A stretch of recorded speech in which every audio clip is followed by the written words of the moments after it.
You roughly make 500, Wow. 500, 600 a month.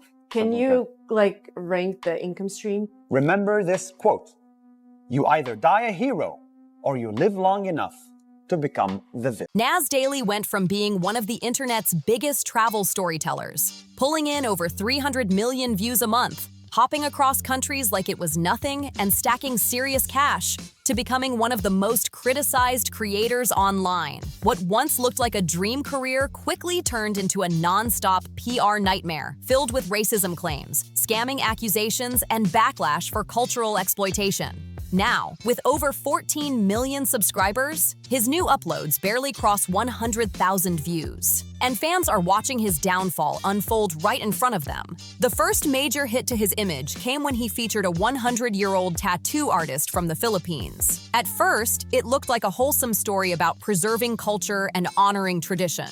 But that vibe flipped fast once people realized he was turning the artist's heritage into a paid online course. Suddenly, what was meant to be inspirational looked like someone trying to cash in on a culture that wasn't his to profit from. The internet didn't see admiration, they saw exploitation, and the outrage came fast. Things only got worse from there.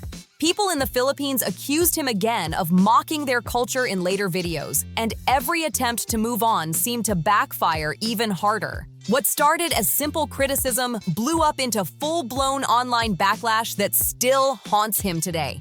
To understand how things spiraled this far, you've got to look at how it all began.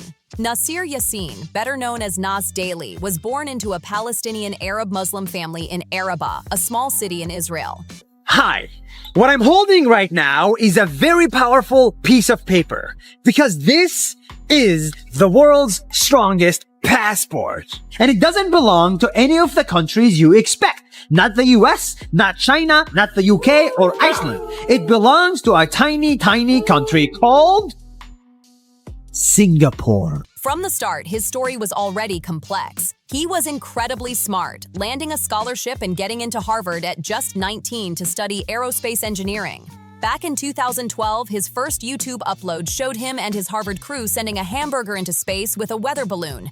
They called it Operation Skyfall, and it blew up, pulling 500,000 views in just 3 weeks. Instead of chasing fame right away, he took a more traditional path, finishing his degree and landing a tech job at big companies like Venmo, making serious money and living comfortably. But even while working in tech, that fire for storytelling never left him. In 2016, he returned to social media with a bold vision. He would post one short video every single day for 1,000 days straight. His goal? To share stories from all over the world and connect people through positivity. That simple idea would explode into one of the biggest internet empires, and eventually, one of the biggest downfalls too. By the time he wrapped up his 1,000-day challenge in January 2019, Nas Daily wasn't just a creator anymore. He was a full-blown brand. He launched Nas Academy, turned it into a professional media company with over 100 employees, and was pulling in millions across multiple platforms. His following soared past 60 million combined. And from the outside, it looked like nothing could touch him. But behind the viral smiles and motivational tone, things were starting to shift. Fans began realizing that his empire wasn't just built on feel-good stories, it was also built on business deals that sometimes felt off. The first real crack showed when he uploaded a video about the world's oldest tattoo artist from the Philippines, a 103-year-old woman named Apo Wang Od. Oh, Those take full days. interesting. So sometimes the characters are in your video are actually paid sponsorships. Sometimes, yes. Do you say that in the video? So it's actually like less than 3% of the content. And we do not say that because, well, one, in the post, it's when we say thank you to XYZ, blah, blah, for making this possible. Two, it's like we don't live in America. So you don't actually have to. Famous for her ancient hand-tapping tattoo technique. She doesn't use machines, just natural ink made from charcoal and water and thorns from trees as needles. A sacred art passed down through generations. At first, the video looked harmless. Classic Nas content.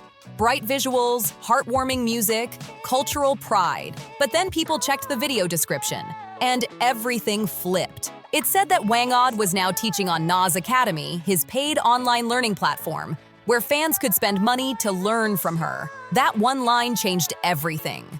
Suddenly, what was meant to celebrate her culture looked like a business deal gone wrong. The internet exploded with outrage. Comments flooded in calling the move exploitative. One viewer said Nas seemed like the type to convince a respected elder to teach for profit. Others claimed she'd been misled or taken advantage of. One comment even said, "The video proof is fake," confirmed by a family member. Fans felt tricked, saying the brand they trusted for inspiration had just crossed a moral line. The trust cracked, and it cracked hard, and it didn't end there. On August 4th, 2021, a relative of Wangad posted a message on Facebook that sent shockwaves through social media. The post warned that Wangad Academy wasn't real, claiming their grandmother never signed any agreement and that outsiders were taking advantage of their tribe's legacy. Want to see Israel disappear? I don't. I think Israel should exist because it has good people inside of it. And I think Palestine should exist because it has good people inside of it. And that's why I think it's not one or the other. And I really don't like it when everybody keeps saying it's one country, it's fake countries. It's a stupid argument. The family called on everyone to help stop this disrespect toward their traditions and the But community. That post flipped the script entirely. Overnight, the controversy turned from simple online drama into a full-blown cultural dispute. And from that moment on, Nas Daily's shiny global image was never the same again. The post spread like wildfire. Within hours, the hashtag unfollow Nas Daily was trending across multiple platforms, and the internet turned on him fast. In just 3 days, Nas Daily lost around 500,000 Facebook followers, and that was only the beginning. Things took a far more serious turn when the Philippine government got involved. The situation was officially taken up by the National Commission on Indigenous Peoples, NCIP, and their findings made everything even worse. The NCIP confirmed that the ancient tattooing tradition of the Kalinga people isn't owned by one person. It's collective cultural property. That means no single individual has the authority to profit from it or sell it commercially. Any form of business involving that heritage would need the full consent of the entire community, not just one elder. Once that was made public, people realized how serious this was. Not just a PR issue, but a matter of cultural respect. Seeing how deeply the controversy had spiraled, Nas sent a team back to the Philippines to try to fix things. They reportedly drafted a new contract that aimed to address some of the concerns. But the public wasn't buying it. The damage was already done. His name was being dragged through headlines everywhere. My political opinion, which I made very clear, that we need 2 states for 2 people, but also we need to free Palestine from Hamas, from radical, from terrorism. I'm not for that at all. And I think Israel should exist. Every time I say the I word, which is Israel, I lose followers. And the trust he had built for years was gone overnight. Many pointed out that if Gracia, Wang Ad's relative, hadn't spoken up online, the course might have kept running, continuing to use their culture for profit without full community consent or fair compensation. And as bad as that controversy was, it wasn't the only storm brewing around his time in the Philippines. Another Filipino woman soon stepped forward with even more troubling claims. Louise Mabulo, founder of the Cacao Project, a nonprofit dedicated to helping local farmers fight deforestation by growing sustainable cacao trees instead of damaging crops. Nas had initially reached out to feature her story, calling it the perfect feel-good piece for his channel. But according to Louise, things took an uncomfortable turn once he and his crew arrived to film. She said that behind the scenes, the tone was nothing like the upbeat positivity his videos were known for. In a viral Facebook post, she revealed, "I have held my silence for 2 years, but in light of recent events, it's time to speak." She explained that Nas Daily had come to her town in 2019 to film her project, but what happened during that visit shocked her.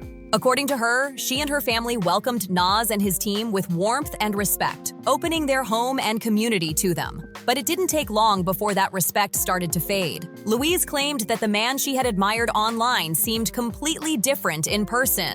More dismissive, impatient, and focused on views rather than values. She said he misled audiences into thinking he was a true advocate for global causes. I think the first tip is to never want to be a social media person. Do not pursue that as a career.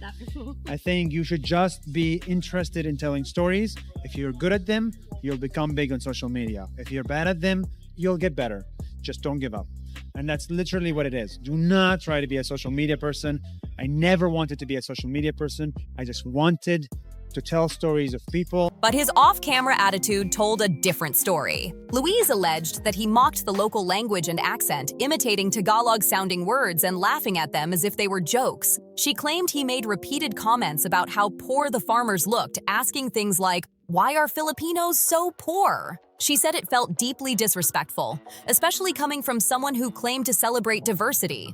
But the moment that hit her hardest was one she said she would never forget. Louise claimed Nas told her that nobody wants to hear about farmers or farming stories because they're not clickable or viral enough. That one line stuck with her like a scar. To her, it revealed exactly what his priorities were. Views first, humanity second. She said it was heartbreaking to watch someone she once admired treat real struggles like content, not causes. That statement opened the door to another wave of backlash. Suddenly, the conversation wasn't just about one course or one video. It was about Nas Daily's entire brand and how he operated when the cameras stopped rolling. Nas filmed the entire Cacao Project story but never released it. Louise later said he decided it wasn't entertaining enough for his audience, which hit his image hard because his brand had always been built on positivity and uplifting communities. To his critics, that move said everything. The moment the story stopped performing, so did his respect for the people behind it. Soon after, Nas fired back with a public response. In a lengthy post, he claimed that what they saw on the ground didn't match what was presented online. He wrote that once his team arrived at Louise's plantation, they realized there was no real story.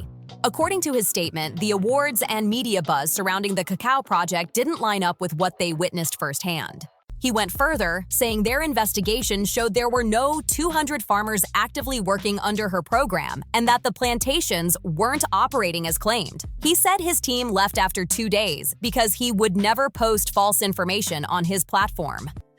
So, in 2 sentences, are we working with the Israeli government, and why do people have that assumption? The straight answer is no, we've never worked with the Israeli government. The reason why this started was because we had employees in the company who were Israeli by nationality. That post only fueled more division. Some people sided with him, saying maybe the project wasn't as solid as it seemed. But many others said that still didn't excuse the behavior Louise described, especially the alleged mocking of Filipino poverty and local accents. Those were the claims people wanted addressed most, and Nas stayed silent on them. By this point, patience had completely run out online. Comment sections were flooded with anger. Filipinos called him out directly, saying things like, "Stop using our people for your own gain." Others were even harsher. "Don't support this man. He disrespected our culture and our country." And no matter how many explanations he posted, one question kept coming back again and again. Did you or did you not mock our accent and insult our people? Nas gave detailed explanations about why he didn't release the Cacao Project video. But when it came to the core accusations, he said nothing. That silence became his signature move. Each time serious criticism came up, he seemed to talk around it, never straight through it. To his followers, it looked like a pattern. When praise was loud, he spoke proudly. But when backlash hit, he vanished or deflected. And just when it seemed like the Philippines controversy couldn't get any worse, his reputation took another massive hit from a totally different direction: crypto. On November 12, 2021, Nas uploaded a now-deleted video titled "The Most Generous Bitcoin Billionaire." The video praised Sam Bankman-Fried, the founder of the cryptocurrency exchange FT, painting him as a visionary genius who wanted to give away his fortune to make the world better through crypto. Nas described him as a selfless innovator, calling him the future of finance. At the time, people believed it. The story seemed inspiring, powerful, and forward-thinking. Years until it succeeded. I went from underdog to hero. With more than 15 million followers on YouTube, 22 on Facebook, 5 on Instagram, I've become a hero. And now we have a company of 100 people and making millions of dollars. But by late 2022, everything fell apart. FT's collapsed almost overnight after a massive liquidity crisis exposed the company's financial instability. The empire Nas had praised as revolutionary turned out to be a house of cards. In December 2022, Sam Bankman-Fried was arrested, and by March 2024, he was convicted on multiple charges, including fraud and money laundering. The court sentenced him to 25 years in prison and ordered him to pay more than $11 billion in penalties, making it one of the biggest financial scandals in modern history. Then came the most shocking detail. Reports revealed that Sam had donated only about 0.1% of his supposed fortune to charity, far from the generous image Nas had hyped in his video. Overnight, that story aged like spoiled milk. Fans flooded Nas's old clips demanding an explanation, saying he owed everyone an apology for promoting a figure who turned out to be one of the biggest financial fraudsters of the decade. But Nas stayed silent again. No apology, no clarification, nothing. One viral comment summed it up perfectly. After promoting that guy, the only thing we should be hearing from you is an apology. By then, the joke had already formed online. People started calling him Nas Daily. What was once a story of global inspiration had turned into a lesson in what happens when positivity turns performative and accountability disappears. But even after all that backlash, Nas Daily still wasn't done spotlighting crypto billionaires who later turned out to have serious legal trouble. On May 5th, 2022, he dropped another video called The Most Humble Crypto Billionaire, this time featuring Changpeng Zhao, better known as CZ, the founder of Binance. The video followed his usual formula: glossy visuals, upbeat narration, and the same narrative of a humble genius who supposedly didn't care about money and just wanted to make the world better through crypto innovation. Once again, there was no clear disclosure about whether the video was sponsored or paid for. It just looked like another inspirational story. But that image didn't age well. Not long after, Binance, the exchange led by CZ, was charged with violating sanctions and breaking international financial laws. Eventually, CZ pleaded guilty to money laundering-related charges and stepped down as the company's CEO. He was later sentenced to 4 months in prison, shocking the crypto world. That made two so-called good guy crypto billionaires Nas had promoted, both later exposed for serious financial wrongdoing. Fans couldn't believe it. The man who built his career on truth and positivity had twice praised figures who ended up behind bars. And what made the whole situation even worse was that the truth about Nas's sponsorship practices had already slipped out before the Binance video even dropped. On April 22nd, 2022, Nas appeared on a podcast hosted by Silicon Valley Girl, a popular YouTuber known for interviewing entrepreneurs. During the conversation, she asked what many viewers had wondered for years: did he disclose when his videos were paid for? And Nas's response stunned everyone. He openly admitted that he often hid sponsorships from his audience. He said he believed disclosure rules didn't apply to him because he wasn't based in the United States. That comment caused immediate outrage. The reality is, YouTube is a US-based platform, and the Federal Trade Commission, FTC, requires creators everywhere to disclose paid promotions clearly and visibly, no matter where they live. Transparency is non-negotiable. Nas tried to downplay it, claiming that less than 3% of his videos were sponsored, but that didn't matter.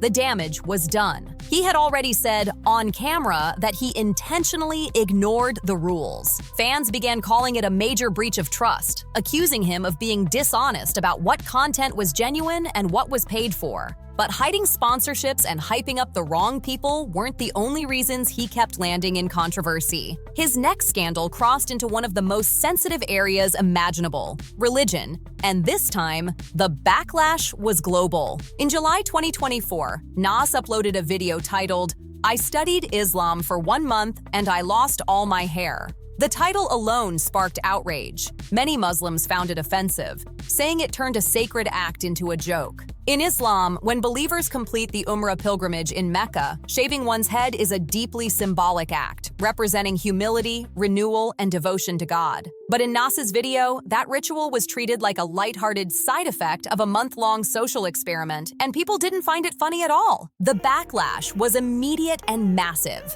Viewers accused him of misrepresenting an entire faith for clicks. The video was flooded with dislikes, and the comments section became a wall of corrections from Muslims explaining what he got wrong. Critics pointed out that the video oversimplified Islam, mixing personal impressions with facts and claiming to understand a religion practiced by over 2 billion people after just 30 days of study. One viral comment said, "Islam didn't start from a cave. It began with the first human being." That single correction summed up what so many felt. His video wasn't just careless, it was disrespectful. It made something sacred sound like a trend. Soon, Muslim creators began responding. One well-known Islamic educator, Smile Tajana, released a full video breaking down Nas's errors point by point. He questioned why Nas felt qualified to teach about Islam after such a brief and shallow dive, saying it came off as arrogance disguised as curiosity. But once again, just like before, Nas didn't apologize. He didn't remove the video. He stayed silent while the backlash kept growing. To his followers, it looked like the same pattern all over again. Big claims, hurt communities, and zero accountability. Nas never acknowledged the criticism or admitted to doing anything wrong. The same cycle kept repeating. Ignore the backlash, stay quiet, and jump straight to the next upload like nothing ever happened. And that silence only made things worse. Because not long after, Nas Daily decided to step into one of the most sensitive and dangerous conversations on Earth: the conflict between Israel and Palestine. He released a video titled "My Israel and Palestine Explained," claiming to be a neutral voice who just wanted peace. But instead of promoting understanding, the video came across as overly simplified and tone-deaf. Nas tried to explain a generations-long conflict as if it were just a misunderstanding that could be solved with a few kind words and a smile. For many, it felt dismissive, even disrespectful, given how complex and painful the situation truly is.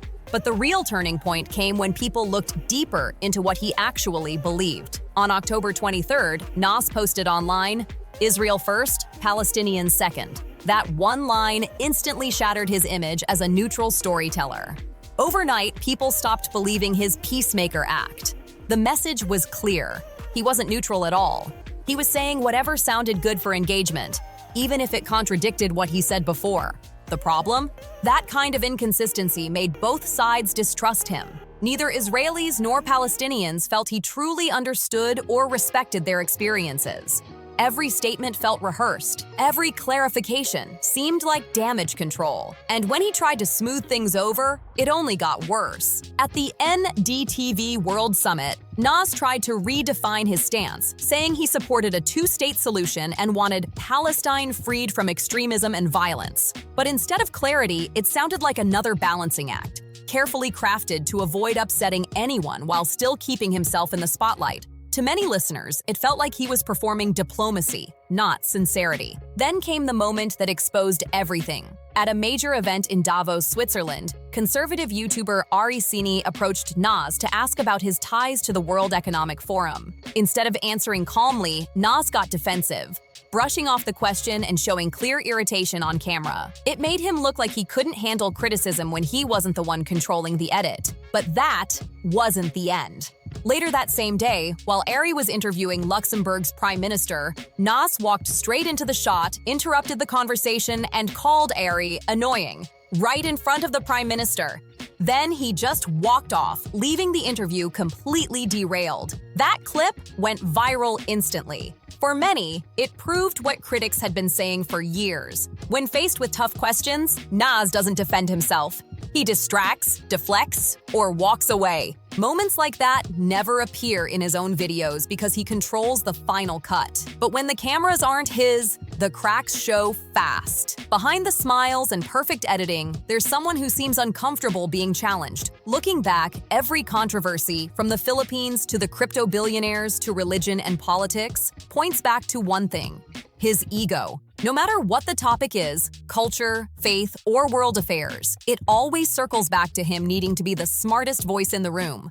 Then, in December 2024, Nas uploaded a long response video, introducing something he called the underdog hero villain Phoenix framework. He said it was a way to explain his entire journey, the rise, the fall, and the backlash. According to him, he started as the underdog who worked like a donkey for 10 years, became a hero, and then was turned into a villain because, as he claimed, success automatically makes people hate you.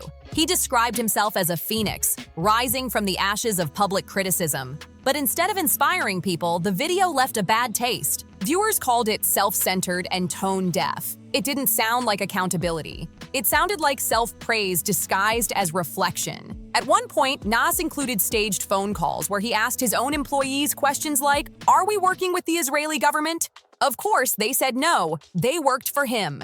He even called them to back up his handling of the Wangad situation. And unsurprisingly, they all defended him. Audiences saw right through it. One comment that went viral summed up the entire sentiment perfectly. He had time to make a video, but not time to apologize. That says it all. Instead of rebuilding trust, that video made him look even more self-absorbed. After years of dodging accountability, people had stopped believing in the brand he built. The endless positivity slogans, the world tours, the motivational speeches, they all started feeling hollow. His reputation had been chipped away by his own actions, one controversy at a time. And now, the numbers tell the story. A channel once pulling hundreds of millions of views barely cracks 6 figures today. The trust is gone, the audience has moved on, and the man who once preached connection has ended up isolated by his own choices. If you made it this far, drop your thoughts below. Do you think Nas can ever recover from all this? Or is his legacy permanently tarnished? Don't forget to like, subscribe, share, and comment your take. And we'll see you on the next one.